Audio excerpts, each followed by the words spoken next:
Hi, it's Ben from Biteable, and I'm here to show you how to choose the right font for your videos.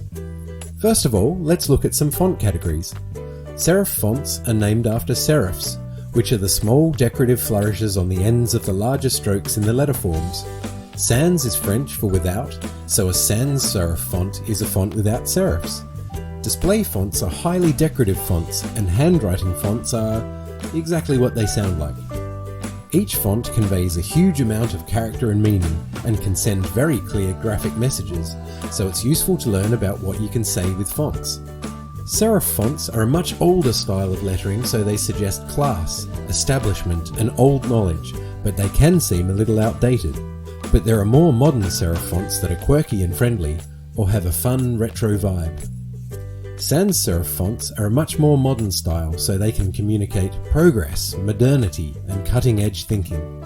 They're heavily used in modern design, and for good reason, as they're the most legible at small sizes, so they're great for body copy and generally have a very clean, modern, minimalist look. But for that reason, you could criticize them for being a little bit overused. Display fonts are a real mishmash of different styles, and while the right font can be a real centerpiece of any design, be very careful, as choosing one that's unfashionable and ugly can be a real design crime.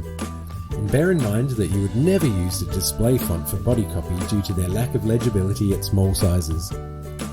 Handwriting fonts are fun, friendly and human, and can be a great way to draw attention to single words if you mix them with a sans serif font, but they can be tiring to read if there's a lot of text. If you need to choose a font and find scrolling through the font list in Biteable a bit clunky, you'll be pleased to know there's a much easier way to do it. Biteable uses Google Fonts, so when looking for fonts, I head over to fonts.google.com. You can click the tags on the left to scroll through the different font categories to find what you need. Now let's talk about font pairing. Most brands pair together one font they use at large sizes and others they use at small sizes. The larger one tends to have more character and to be thicker, while the smaller ones tend to be simpler and more legible. You can choose different font families for these elements, or just stick with one font family at different weights. The most important thing to do is be consistent throughout your video and always use the same font for all your body copy, same font for all your titles, and so on. Here are a couple of font pairings as examples of what sort of thing you can do. In the next video, I'll show you how to take advantage of one of Bitable's most powerful and time-saving features by setting up your brand.